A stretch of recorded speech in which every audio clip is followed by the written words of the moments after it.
मंगलम भगवान वीरो मंगलम गौतमो गणी मंगलम कुंद कुंदार्यो जैन धर्मोस्तु मंगलम सर्वमंगल मांगल्यम सर्वकल्याणकारकम प्रधानं सर्वधर्माणां जैनं जयतुशासनं सहजानंद चैतन्य प्रकाशाय महीयसे नमो अनेकांत विश्रांति महिमने परमात्मने।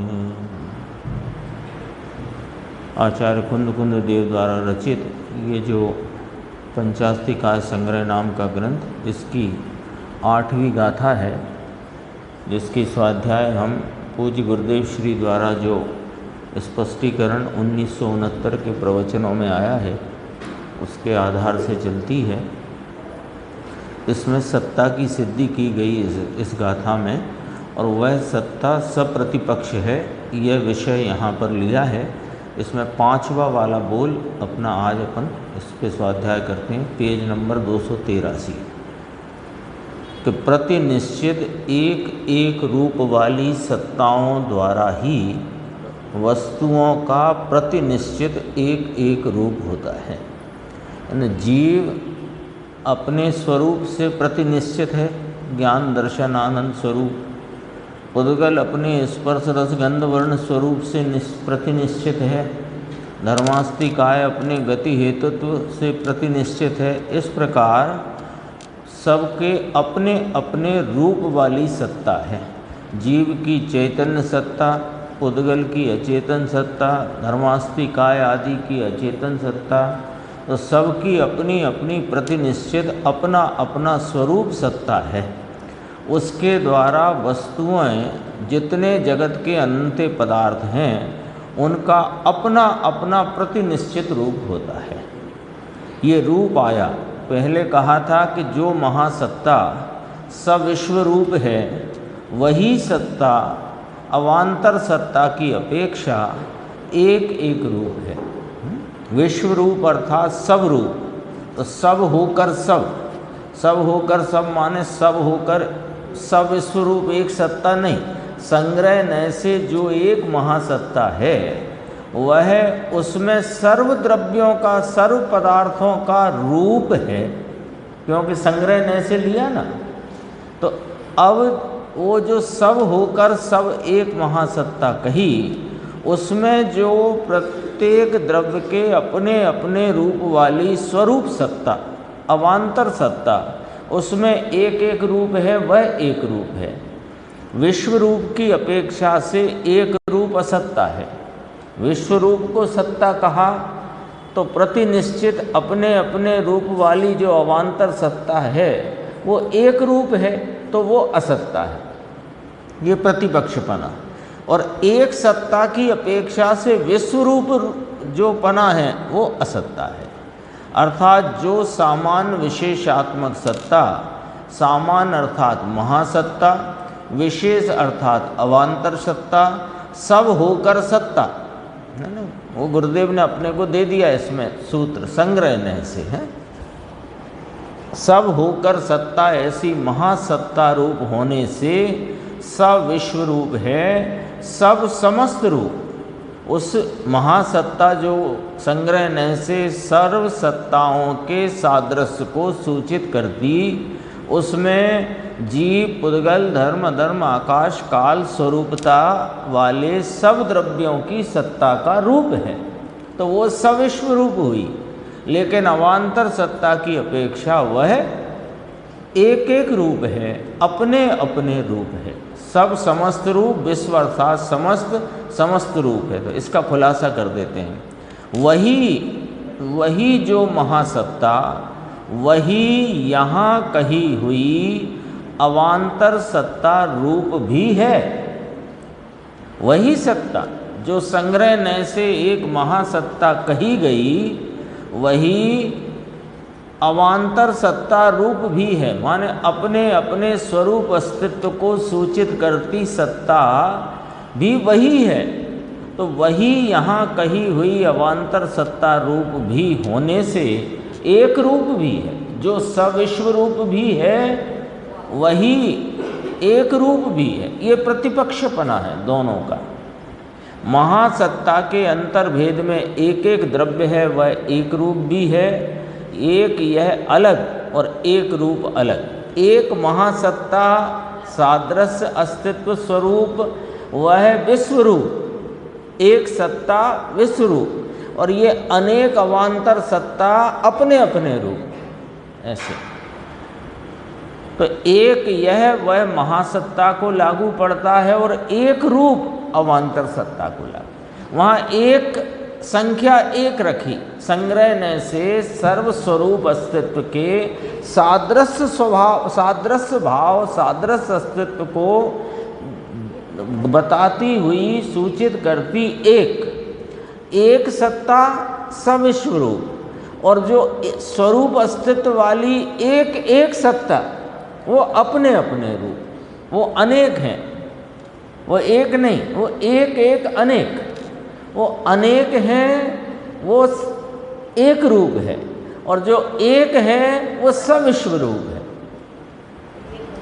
यह एक यह वह महासत्ता को लागू पड़ता है और एक रूप अवान्तर सत्ता को लागू पड़ता है।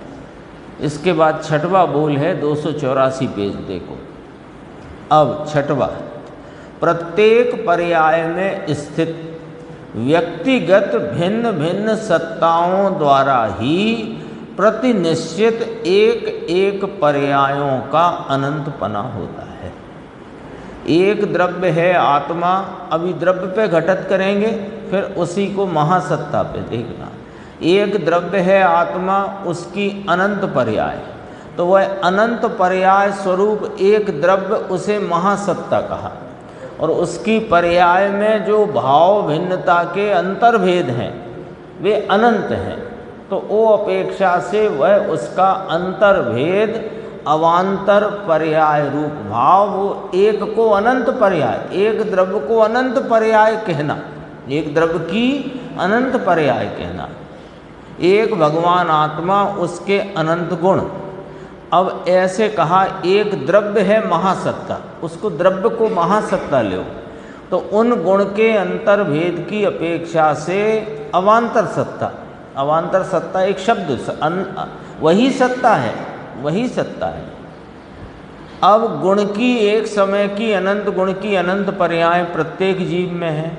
अब वे अनंत पर्याय एक समय की, उसे महासत्ता कहा। तब उनको एक एक पर्याय को देखो, ये ज्ञान की, दर्शन की, चारित्र की, सुख की, वीर की, तो वो उसकी अवान्तर सत्ता एक पर्याय स्वरूप है। हाँ हाँ, ये तो हाँ, ये तो उसकी पर्याय को, पर उसमें सही शब्द बैठता है अंतर्भेद। उसका उसकी वजह है कि एक द्रव्य में गुण पर्याय अभेदपने वर्तती है, अभेदपने है, सहभावी क्रमभावी पर्याय है ना। और जो महासत्ता कही वो संग्रहण से अनेक सत्ताओं की एक सत्ता कही, तो वहाँ अवान्तर सत्ता शब्द एकदम सही आता है। उसे अपन समझ रहे हैं, अब इतने में अपन समझ रहे हैं, अपने द्रव्य पर घटित करें। ये जीव द्रव्य, भगवान आत्मा, चैतन्य भगवान, ये द्रव्य महासत्ता, और इसके अंतर्भेद, तो गुणों को अंतर्भेद कहा, और उनकी प्रकटता के अनंत भाव, तो वो एक महासत्ता तरीके देखो इस द्रव्य को, तो इसके अंतर्भेद के कारण से एक ही पर्याय में अनंत पर्यायमयता हुई, और उस एक पर्याय में ये ज्ञान की पर्याय, ये चारित्र की पर्याय, ये दर्शन की पर्याय, ये सुख की पर्याय, वे सब पर्याय अपने अपने रूप है ना। आत्मा में अनंत पर्याय हैं, वे अनंत पर्याय एक साथ अनंत गुण की हैं, है एक पर्याय। इस अपेक्षा से महाअस्थि रूप माने महासत्ता रूप है। उनकी एक एक ज्ञान की पर्याय, एक ज्ञान की पर्याय जो देखो, तो वह उसकी अवान्तर सत्ता या अंतर्भेद भाव हुआ है। इतनी एक समय की पर्याय अनंत परमेश्वर को जाने ऐसी एक पर्याय है, तथापि वह अवान्तर अंतर्भेद है, वो महासत्ता नहीं। केवल ज्ञान रूप जो पर्याय जगत के सर्व पदार्थों को जानती हुई परिणमित हो, वह एक सत्ता, वो एक पर्याय अवान्तर सत्ता रूप, जिसको यहाँ समझने के लिए अंतर्भेद है।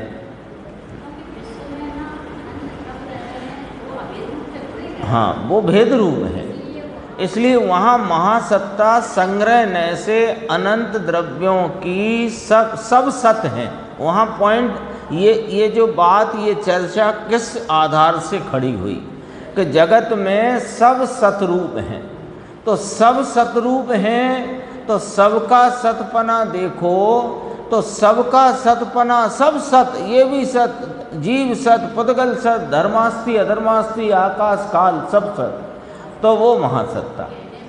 तो उसका नाम दिया आचार्य भगवान ने टीका में सादृश्य अस्तित्व को सूचित करती महासत्ता। और उसमें जितने पदार्थ हैं, अनंत जीव, अनंत अनंत पुद्गल आदि, वे सब अपनी अपनी स्वरूप सत्ता से भिन्न भिन्न रहे हुए हैं, है ना।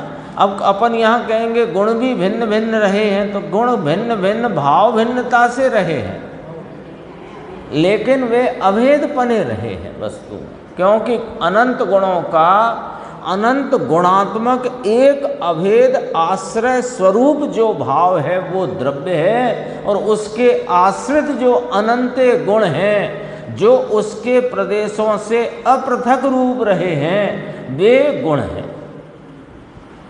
आगे 9वीं गाथा आएगी ना, तब द्रव्य की परिभाषा करेंगे, द्रव्य किसे कहना। तो उसमें गुरुदेव श्री फरमाते हैं कि 8वीं गाथा में सत्ता की सिद्धि करी, तो सत्ता गुण है, और सत्ता गुण अपने द्रव्य से भिन्न नहीं है, इसलिए जो सत्ता गुण की नक्की हुई वही सत्ता द्रव्य की है, ऐसा अगली गाथा में सूचित करेंगे, अपने को बताएंगे। ये तो गुरुदेव प्रत्येक को आत्मा में घटाते हैं हर बात को, तो उससे अपने को समझने में भी आसानी हो जाती है। देखो, महासत्ता की अपेक्षा से एक समय की पर्याय ध्रुव को जाने, गुण को जाने, परमेश्वर को जाने, 3 काल को जाने, 3 लोक को जाने, केवल ज्ञान की पर्याय। तथापि अनंत पर्यायें जो अनंत गुण की हैं, उनमें की एक समय की पर्याय है, वो अवान्तर अंतर्भेद है।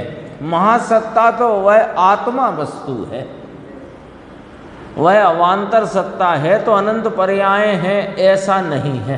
देखो, अनंत पर्याय हैं तो एक अवान्तर पर्याय की सत्ता है ऐसा नहीं है। ये क्या कहना चाहते हैं, अवान्तर सत्ता अनंत पर्याय गिनी ना, तो अनंत पर्याय में ज्ञान की पर्याय, दर्शन की पर्याय, चारित्र की पर्याय, तो वे सब पर्यायें तो ज्ञान की पर्याय है तो चारित्र की पर्याय है ऐसा नहीं है, और चारित्र की पर्याय है तो वह ज्ञान की वैसी पर्याय है ऐसा नहीं। तब तो उनका अपना अपना स्वयं का ज्ञान रूप, चारित्र का चारित्र रूप, दर्शन का दर्शन रूप भाव व्यक्त है। भाव व्यक्त का ही तो नाम पर्याय है। देखो, हाँ, नहीं, हाँ, ऐसे भी कह सकते हैं। द्रव्य की एक पर्याय को महासत्ता न कहकर द्रव्य को महासत्ता कहा। पर्याय को तो अवान्तर अंतर्भेद में ही लिया है ना, क्योंकि पर्याय एक समयवर्ती द्रव्य के आश्रय से उत्पन्न होता हुआ द्रव्य का भाव है। गुण भी द्रव्य के अनंत गुण वह द्रव्य का स्वभाव रूप ध्रुव भाव है, तो वे उसके ही भेद रूप भाव है। वे सामान्य विशेषात्मक लेंगे ना, तो द्रव्य को सामान्य लेना और गुण पर्याय को विशेष लेना, तो वो विशेष में आया। अब वहाँ क्या घटित करते हैं कि महासत्ता रूप जो आत्मा है, इसकी एक समय में एक पर्याय है ना, और उस एक पर्याय में अनंत गुणों की व्यक्तता होने से उसे अनंत पर्याय में कहा। और जो अनंत पर्याय में अनंत भेद पढ़ते हैं, ज्ञान दर्शन सुख चारित्र वीर्य आदि के, वे भेद उस पर्याय में उन भेदों को देखो तो वे अंतर्भेद ज्ञान ज्ञान रूपता से है, चारित्र चारित्र रूपता से है, सुख सुख रूपता से है। ज्ञान चारित्र रूप होकर के नहीं प्रकटा, चारित्र सुख रूप होकर नहीं प्रकटा। ऐसे आगे लेंगे, देखो अनंत पर्याय हैं तो एक अवान्तर पर्याय की सत्ता है, ऐसा नहीं है। गजब ऐसा समझ में आया। मूल तो जो अपना महासत्ता अवान्तर सत्ता में इस बोल को घटित करेंगे तो अनंत द्रव्यों के सादृश अस्तित्व को सूचित कर दी। एक जो संग्रह नय से महासत्ता कही, उस महासत्ता में उस महासत्ता रूप संग्रह नय से कहे हुए उस महासत्ता भाव को एक वर्तमान में देखो तो उसमें अनंत जीवों की, अनंत पुद्गलों की, धर्मास्ति अधर्मास्ति और आकाश की और असंख्य कालाणुओं की, सबकी पर्यायें पृथक पृथक उनके द्रव्य के आश्रय से उत्पन्न हो रही हैं। तो इस अपेक्षा महासत्ता को अनंत पर्याय में कहा। अब अपन वहीं आ गए मूल विषय पे। ये तो गुरुदेव ने भगवान आत्मा पे घटाया। और जो जितने द्रव्य हैं, अनंत जीव, अनंता अनंत पुद्गल, धर्मास्ति अधर्मास्ति, आकाश और काल असंख्य, वे सब अपने अपने सत स्वरूपता से रहे, उनके उत्पाद व सत से उनकी एक एक पर्याय है। तो जो अनंत पर्याय में कही महासत्ता, वही सत्ता अवान्तर सत्ता की अपेक्षा एक पर्याय वाली है। ये इसका मूल घटित तो ये होता है, महासत्ता अवान्तर। गुरुदेव ने तो इसको आत्मा पे घटित करके बताया, पर जो विषय है महासत्ता अवान्तर सत्ता का, उसमें कैसे घटित हुआ? जैसे ये 5 उंगली वाला एक हाथ कहा इसको, 5 उंगलियां हैं ना, तो ये एक हाथ है। अब ये 5 उंगली ऐसे परिवर्तित हुई एक ही समय में, तो ये हाथ 5 पर्याय वाला, और इसकी प्रत्येक उंगली की अलग अलग पर्याय को देखो तो हर उंगली की अपनी एक पर्याय है। तो ये अवान्तर भेद, अंतर भेद, अवान्तर सत्ता, हाथ की अवान्तर सत्ता ये 5 उंगलियां, तो इनका प्रत्येक का एक एक का परिणमन जुदा जुदा स्वाधीन है। तो अवान्तर सत्ता की अपेक्षा से इसी हाथ का एक पर्याय और इसी की महासत्ता की अपेक्षा से 5 पर्याय। तो ऐसे अनंत द्रव्यों के सत को सादृश्य देखती हुई, बताती हुई जो एक महासत्ता, उसकी एक समय में कितनी पर्याय के? अनंत पर्याय, क्योंकि अनंत द्रव्य परिणमित हैं। और अब एक एक द्रव्य को भिन्न भिन्न देखें अवान्तर सत्ता रूप से, तो उनकी एक समय में एक एक पर्याय। आ गया ना स्पष्ट? एक समय में एक पर्याय। तो जो महासत्ता की अपेक्षा अनंत पर्याय कही, वही सत्ता अवान्तर सत्ता की अपेक्षा से एक पर्याय वाली है। ये इस बोल का मूल भाव है। जब वास्तव में तो जो महासत्ता है ना, वो केवल वो संग्रह से ग्रहित वो ही है। अब अपन समझने के लिए हाँ, ये यहाँ मूल 8वें नंबर की गाथा में सब द्रव्य सत हैं, इस बात को समझाना है। मूल बात तो ये है ना? जाति अपेक्षा 6 और संख्या अपेक्षा अनंत, जितने भी जगत में द्रव्य हैं, वे पदार्थ हैं, वे सब सत्स्वरूप हैं। और उनकी यह सत्ता उनके अस्तित्व गुण से सिद्ध है, क्योंकि सब पदार्थ अस्तित्व गुण के धारी हैं। तो उनकी सत्ता अस्तित्व गुण से सिद्ध है। 8वीं गाथा का मूल भाव इतना निकल करके आता है। और सप्रतिपक्ष इसलिए कहा कि वो सत्ता एक कह दी, तो अब अगली गाथा में कहेंगे कि जो अनंत पर्यायमय है वही एक पर्यायमय है, जो सब स्वरूप है वही एक विश्वरूप है। ऐसी अलग अलग सत्ता नहीं, एक ही सत्ता है। अपने प्रतिपक्ष भाव को रखती हुई है। अनेकांत स्वरूप है ना वस्तु, जो नित्य है वही अनित्य है, जो सत है वही असत है, जो तत् है वही अतत है, जो एक है वही अनेक है। आए थे ना स्यादवाद के भंग आते हैं, तो वो स्यादवाद में के भंग क्यों आए कि अनेकांतपना है वस्तु का। तो यहाँ सत्ता की अनेकांतपना यहाँ पर 9वीं गाथा में घटित करेंगे। देखो अभी अपन 301 पेज पर चलते हैं, क्योंकि अब आएगा अगला प्रवचन आ गया 15 नंबर का 28/11/69 का। इसमें भावार्थ की चर्चा है, तो उसमें जो मुख्य अंश है, क्योंकि भावार्थ में भी यही विषय है पूरा का पूरा, तो अपन उसमें जो गुरुदेव ने खास बात ली है उसे देखते हैं। 301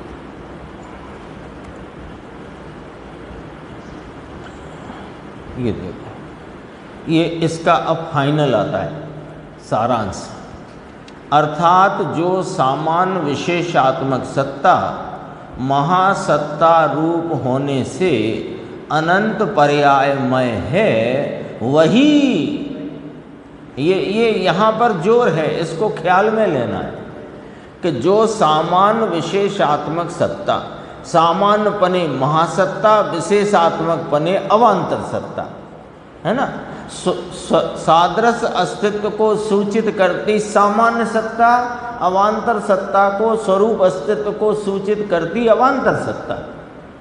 तो वो विशेषात्मक सत्ता, जो सामान्य विशेषात्मक सत्ता बोल्ड अक्षरों में होगा उसमें प्रवचन नंबर 15 में, जो सामान्य विशेषात्मक सत्ता महासत्ता रूप होने से अनंत पर्यायमय है, वही यहाँ कही हुई अवान्तर सत्ता रूप भी होने से एक पर्यायमय भी है। 6वें बोल को लिया भी अनंत पना जो कहा वह एक पना है, और एक पने है वह अनंत पने है।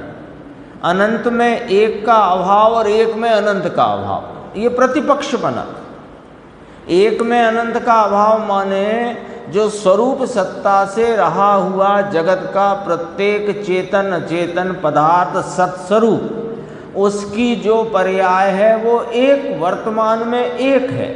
उस एक पर्याय में अनंत द्रव्यों की पर्यायों का अभाव है। और जो महासत्ता रूप से सामान्य सत्ता कही अथवा सादृश अस्तित्व को सूचित करती जो महासत्ता कही, उसकी एक समय में अनंत पर्याय गिनी जाएंगी। तो उसमें एक पने का अभाव है, और एक पने रूप जो एक द्रव्य की पर्याय देखो तो उसमें अनंत पने का अभाव। वो तो एक पर्याय में अनंत भाव गुण भेद से घटाए थे, वो अंतर भेद की बात है। ये अवान्तर सत्ता महासत्ता इस प्रकार है। आचार्य इस प्रकार सब निर्वध्य है। आचार्य कहते हैं कि ये कही हुई बात एकदम निर्दोष है, यानी जो बात कही थी, जो एक है वही अनेक है, जो अनंत पर्याय में है वो एक पर्याय में है, जो सर्व पदार्थ स्थित है वही एक पदार्थ स्थित है, जो सब विश्व रूप है वही एक रूप है।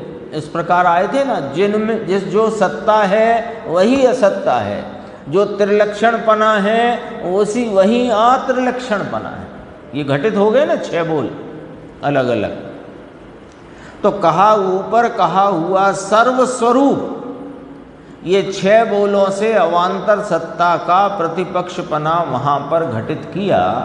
वह सर्वस्वरूप निर्दोष है, निर्बाध है, उसमें किसी प्रकार की बाधा बिना विघ्न बिना सत का ऐसा स्वरूप है, किंचित विरोध वाला नहीं है। क्योंकि अब बिल्कुल ये अंतिम फाइनल लाइन है टीका की, क्योंकि उसका यानी सत्ता के स्वरूप का कथन सामान्य और विशेष की प्ररूपणा की ओर ढलते हुए 2 नयों के अधीन है।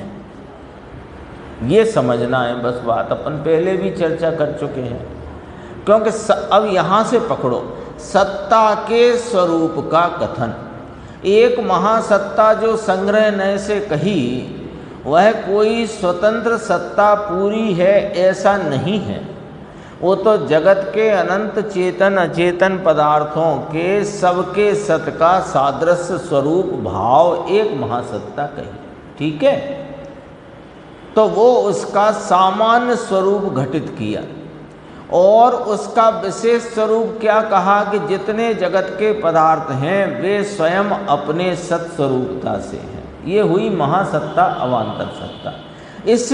इस शैली के द्वारा, इस पद्धति के द्वारा वास्तव में सत्ता के स्वरूप का कथन किया गया, जो गुरुदेव बार बार आत्मा पे घटित करते हैं कि भगवान आत्मा एक महासत और गुण विशेष पर्याय विशेष उसके अंतर्भेद अथवा अवान्तर सत्ता।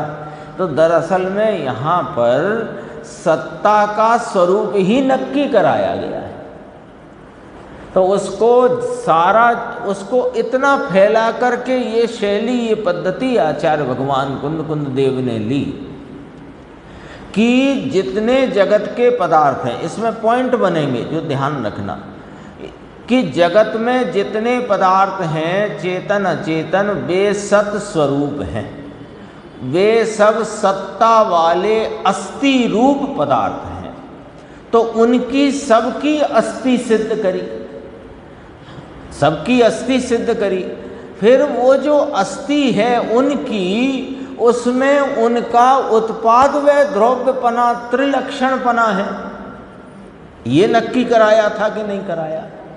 उत्पाद व द्रव्य युक्तम सत, ये सूत्र का जन्म यहाँ से हुआ है, सच्चाई तो ये है, लेकिन वो ज़्यादा प्रचलन में है, अपने ख्याल में है उत्पाद व द्रव्य युक्तम सत, क्योंकि उसकी रचना सूत्रों की इस ग्रंथ के बाद की है। यहाँ से जन्म हुआ उसका, उत्पाद व द्रव्य युक्तम सत का, इस गाथा से ही हुआ समझो। तो एक पॉइंट पहले लिया कि जगत में जितने पदार्थ हैं कोई नास्ति रूप है कोई अस्थि रूप है, ऐसा नहीं। सब पदार्थ अस्थि स्वरूप हैं, सत्ता स्वरूप हैं, सत्ता वाले हैं, अपने अपने होने पने से हैं। तो उन सबको एक सत्ता कह करके सबकी सत्ता सिद्ध करना है। फिर वे सत्ता कैसी हैं कि उत्पाद व द्रव्य स्वरूप हैं, और उन उत्पाद व द्रव्य रूप तीन लक्षण स्वरूप सत्ता में उत्पाद का लक्षण व्यय द्रव्य से न्यारा, व्यय का लक्षण उत्पाद द्रव्य से न्यारा, और द्रव्य का लक्षण उत्पाद और व्यय से न्यारा, ये भी सिद्ध किया था अत्रिलक्षणपना कहकर। तो ये सत्ता का स्वरूप यहाँ पर प्रत्येक पदार्थ की सतरूपता का यहाँ भाव सिद्ध किया। तो ये सत्ता कैसे है, क्यों है कि प्रत्येक द्रव्य में अस्तित्व गुण नाम का गुण पाया जाता है। अस्तित्व गुण के कारण, है ना, आता है अपन ने परिभाषा पढ़ी अस्तित्व, जिस शक्ति के कारण द्रव्य का द्रव्यपना कायम रहता है। नहीं क्या है? हाँ, द्रव्य का कभी नाश नहीं होता। तो वो द्रव्यत्व गुण की याद आ गई है ना, ये इसकी द्रव्य, उसका द्रव्य का कभी नाश नहीं होता, ये अस्तित्व गुण की परिभाषा है, और किसी से उत्पन्न नहीं होता। तो ऐसा अस्तित्व गुण प्रत्येक द्रव्य में है। तो अस्तित्व का स्वरूप क्या नक्की हुआ कि वह अस्तित्व उत्पाद व द्रव्य स्वरूप है, और उत्पाद व द्रव्य से न्यारा, व्यय उत्पाद द्रव्य से न्यारा, द्रव्य उत्पाद व्यय से न्यारा। इस प्रकार सत्ता का स्वरूप, उसका कथन उसका जानना, वो सामान्य और विशेष की प्ररूपणा की ओर ढलते हुए दो नयों के अधीन, द्रव्यार्थिक नय और पर्यायार्थिक नय। तो जो गुण भेद पर्याय भेद हैं वे पर्यायार्थिक नय के विषय बनते हैं, और जो द्रव्य है वो द्रव्यार्थिक नय का विषय है ना। कल चर्चा आ गई थी कि वो द्रव्यपना है, उसका लक्षण उत्पाद लक्षण व्यय लक्षण से न्यारा है। तो अब वो तीन सूत्र अब यहाँ याद कर लो, वो पूरी बात आ जाएगी। उत्पाद व द्रव्युक्तम सत, सत द्रव्य लक्षणम और गुण पर्यायवत द्रव्यम, आ गया ना। तो ये उत्पाद व द्रव्युक्तम सत, ये सत की सिद्धि, सत है तो सत है वो द्रव्य का लक्षण है। पॉइंट अब 9वीं गाथा की तरफ चलना है अपने को। सत है वो द्रव्य का लक्षण है, तो जिसका लक्षण होता है उसे लक्ष्य कहते हैं, और लक्षण को, वो लक्ष्य को जो प्रसिद्ध करे उसे लक्षण कहते हैं। तो सत जो है वो द्रव्य का लक्षण है। तब सूत्र आया सत द्रव्य लक्षणम। तो वो सत है जो द्रव्य का लक्षण है, उसमें दो नए घटित होंगे, क्योंकि वह गुण पर्यायवत द्रव्यम है। तो गुण पर्यायवत होने से 9वीं गाथा आएगी अभी, गुण पर्यायवत होने से उसमें दो नए लगेंगे कि गुण पर्याय रूप विशेष सत्ता और द्रव्य रूप सामान्य सत्ता। तो ऐसी सत्ता के स्वरूप के कथन को या जानने में ये इसकी प्ररूपणा की और प्ररूपणा कथन की तरफ से कहना, और जानने में भी दो प्रकार के नए लागू पड़ते हैं। वो कहा कि ढलते, प्ररूपणा की ओर ढलते हुए या जानने की ओर ढलते हुए दो नयों के अधीन है। हाँ हाँ, उत्पाद वह ध्रुव युक्त है सत, इसमें सब चर्चा आ गई। और वह सामान्य विशेषात्मक है सत, तो सामान्य विशेषात्मक होने से गुण पर्यायवत द्रव्यम है, तो वो सत है वो किसका लक्षण है कि द्रव्य का लक्षण है। ये इसलिए इतनी बात चर्चा अपन कर रहे हैं कि अपने को 9वीं गाथा में चलना है। अब तो आज जो थोड़ी चर्चा और है उसके बाद 308 पेज पे चलेंगे। अगला प्रवचन आ गया, प्रवचन नंबर 16।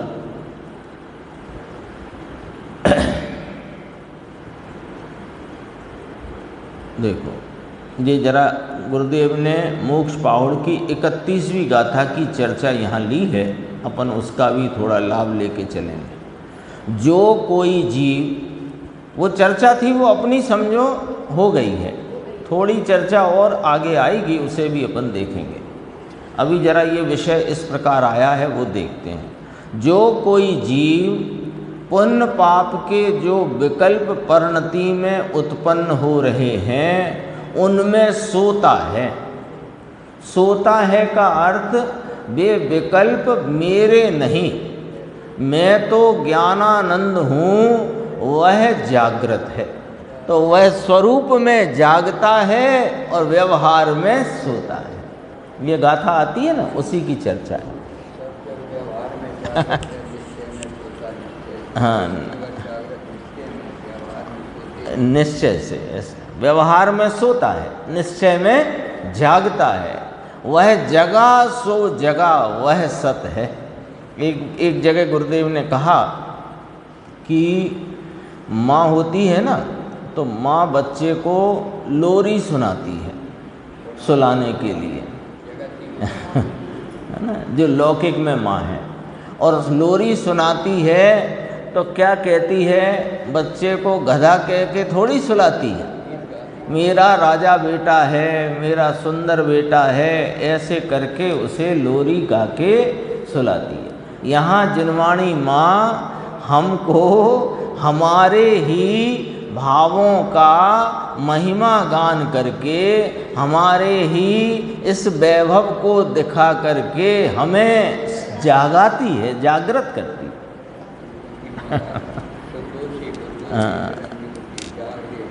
ये जिनवाणी माँ का कार्य है। देखो, जहाँ सत्स्वरूपी भगवान आत्मा में जिसने दृष्टि दी और पुण्य पाप के दया व्रत आदि के विकल्प हैं, वह व्यवहार है, वह उसमें सोता है। लो, सुबह आई थी ना चर्चा, रोज ही आती है। मुनिराज कहाँ जागृत हैं कि अपने स्वरूप में जागृत हैं। 5 महाव्रत में वे सोए पड़े हैं, जागृत नहीं है।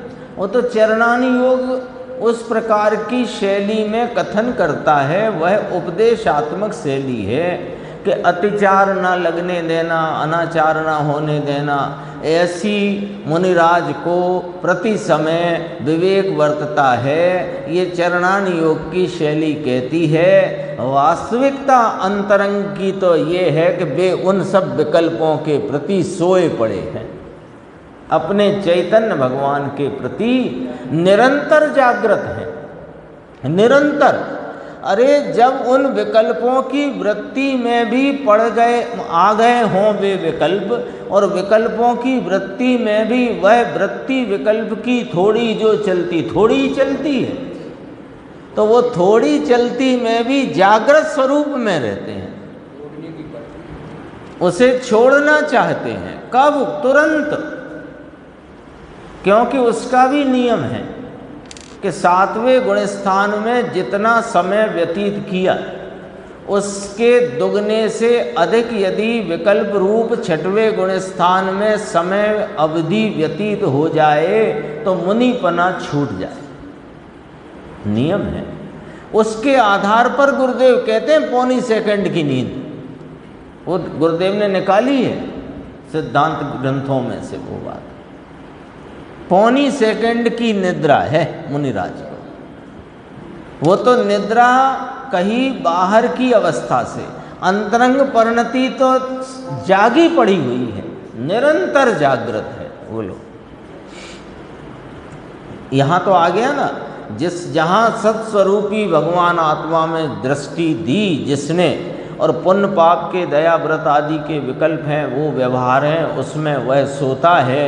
वे मुझ में नहीं अथवा मेरे नहीं, और मेरे अस्तित्व के कारण उनका वास्तविक अस्तित्व नहीं है।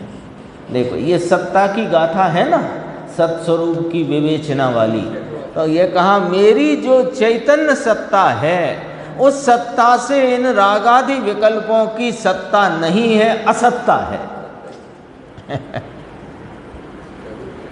हाँ, समझ में आया? वो यहाँ कहते हैं आत्मा में भले महासत्ता हो।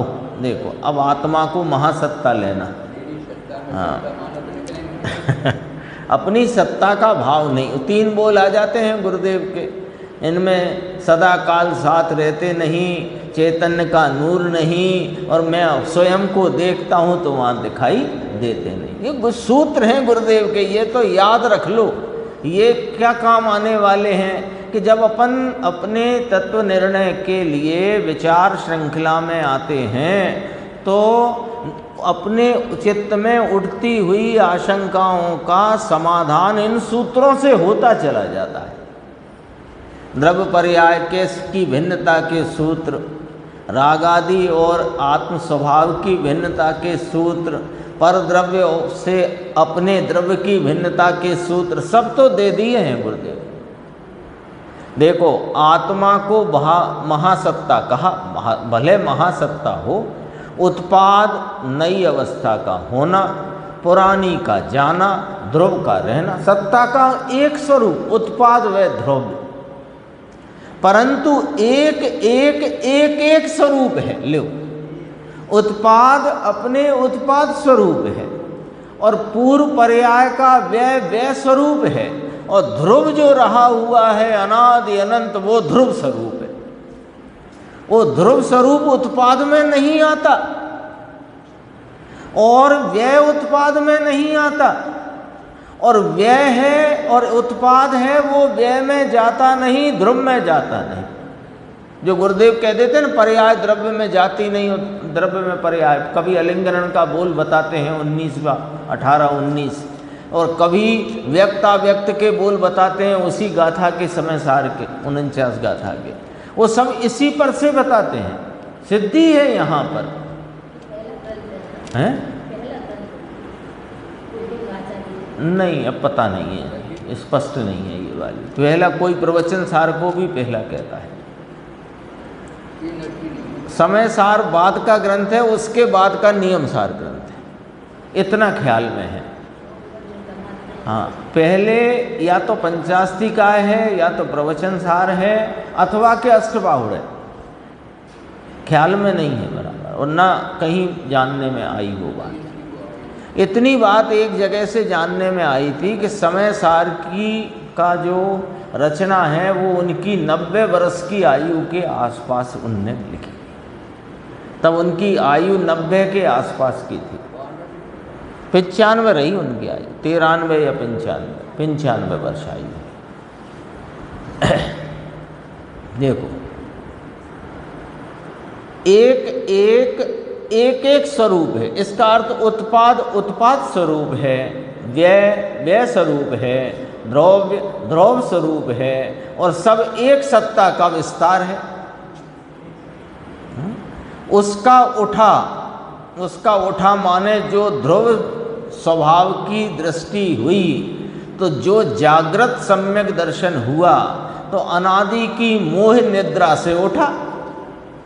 अपन कहते हैं ना सुबह जागा, तो जागने को क्या कहते हैं? उठो उठो।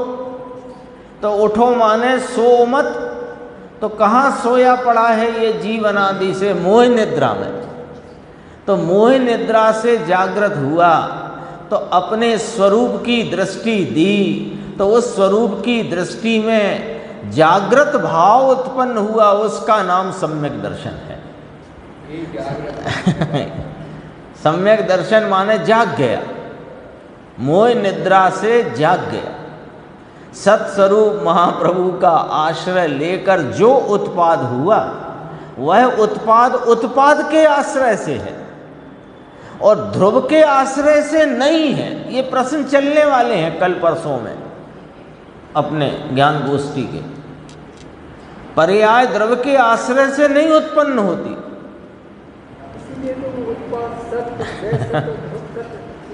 ये उत्पाद व द्रव्य युक्तम सत, उत्पाद सत, व्यय सत, द्रव्य सत, गुण सत, पर्याय सत, द्रव्य सत,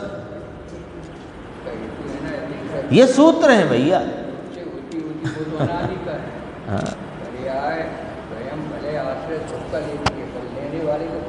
वो पर्याय कहाँ झुकी है, ये ज्ञान करने के लिए, कराने के लिए कहा कि जब पर्याय द्रव्य का आश्रय लेती है तो सम्यक दर्शन रूप जागृति होती है।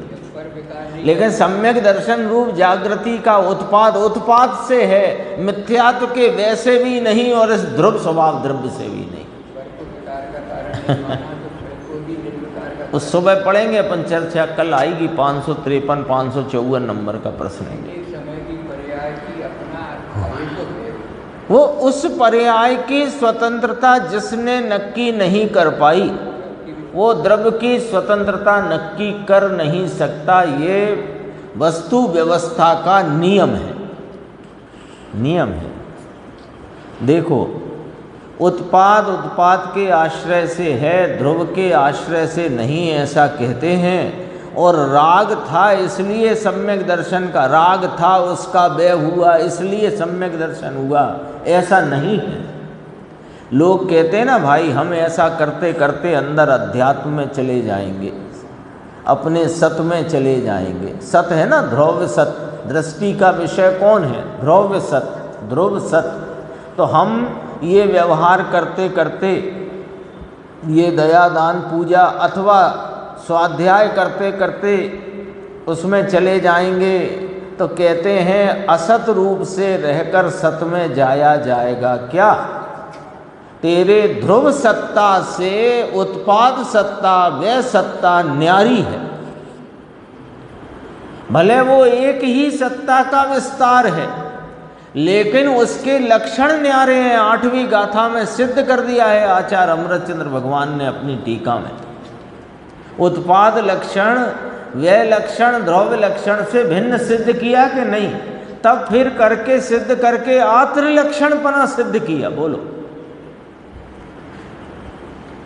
तो वह तो असत है। तेरी पर्याय में हुआ क्या? देखो तो सही गुरुदेव की भाषा। तेरी पर्याय में हुआ क्या? ये राग का परिणाम।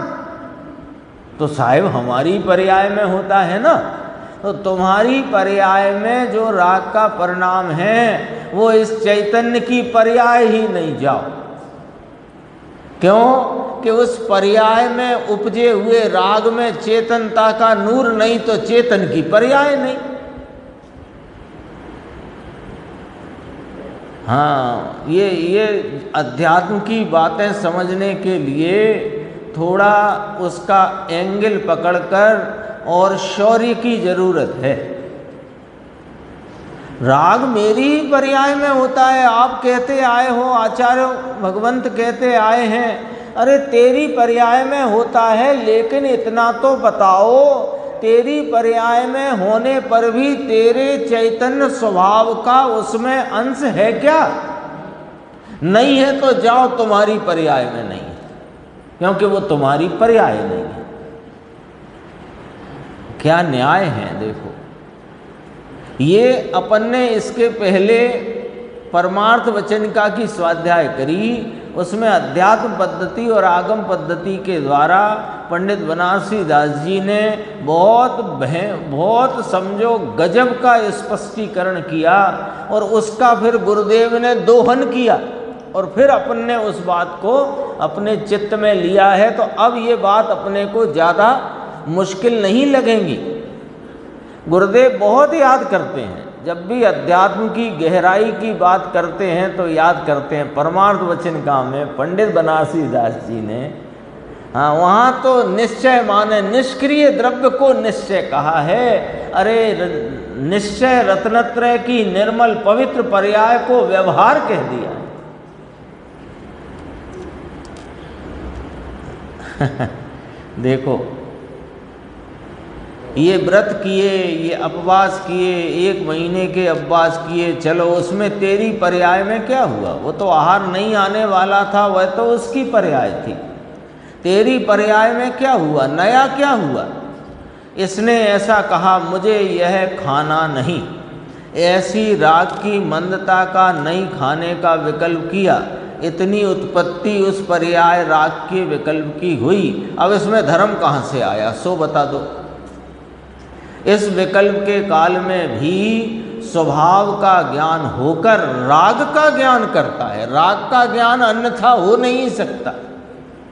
राग का राग रूपता, राग का राग रूप ज्ञान, वो इस स्वभाव के ज्ञान के किए बिना हो नहीं सकता, है ना। 100 अटैची रखी हैं, उसमें अपनी अटैची जब तक नहीं पहचान ली जाएगी तब तक ये दूसरी अन्य अटैची दूसरे की है, ये आप पहचान कैसे सकोगे बताओ। जब तक अपने स्वस्वरूप का संचेतन आस्वादन पूर्वक प्रतीति रूपता के साथ उपजा हुआ जो ज्ञान है, वो जब तक नहीं तब तक राग को तुम राग जानोगे कैसे? न्याय से बात है, ऐसे बात नहीं है। देखो, स्वभाव का ज्ञान होकर राग का ज्ञान करता है। राग का क्या करता है? ज्ञान करता है। दोबारा से बोलेंगे, राग का क्या करता है? ज्ञान करता है। और एकाग्रता ज्ञान स्वभाव में करता है, उसे तपस्या कहते हैं, है ना। वो आहार छोड़ने के राग में एकाग्र रह जाए तो तपस्या भंग हो जाती है। ये तो राग को राग जानता है, ज्ञान को ज्ञान जानता है, एकाग्रता ज्ञान की करता है, राग को जानता है। इस एकाग्रता को तपस्या, निर्जरा और उसे भगवान धर्म कहते हैं। गुरुदेव कहते हैं गजब काम है। 315 पेज पूरा ही कर लेते हैं आज। ये कल 9वीं गाथा शुरू करेंगे।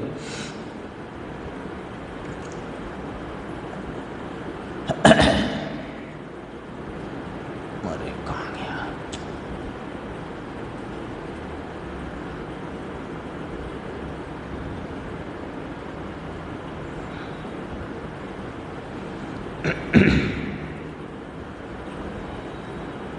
देखो, इस प्रकार सामान्य विशेषात्मक सत्ता अर्थात कि सब है और भिन्न भिन्न है, सत्ता महासत्ता रूप तथा अवान्तर सत्ता रूप होने से रिवीजन हो जाएगा पूरे विषय का। सत्ता भी है और असत्ता भी है, संक्षिप्त कर दिया। महासत्ता महासत्ता रूप से है और अवान्तर सत्ता से असत्ता है। त्रिलक्षणा भी है और अत्रिलक्षणा भी है। 3 लक्षण रूप से 3 लक्षण पना, और एक एक लक्षण वाले रूप से त्रिलक्षणपना नहीं है, एक एक लक्षण त्रिलक्षण रूप नहीं है। वहाँ फिर चूड़ी का व्यापार करना वो यहाँ नहीं कहो। समझ में आया? त्रिलक्षणा भी है और अत्रिलक्षणा भी है, एक भी है अनेक भी है। सब होकर एक कहलाता है, भिन्न भिन्न होकर अनेक कहलाता है। सर्व पदार्थ स्थित भी है और एक पदार्थ स्थित भी है। सब विश्व रूप भी है और एक रूप भी है। अनंत पर्यायमय भी है और एक पर्यायमय भी है। लो 8वीं गाथा पूरी हुई, अब 9वीं गाथा चलेगी। इसकी चर्चा अपन आगे की स्वाध्याय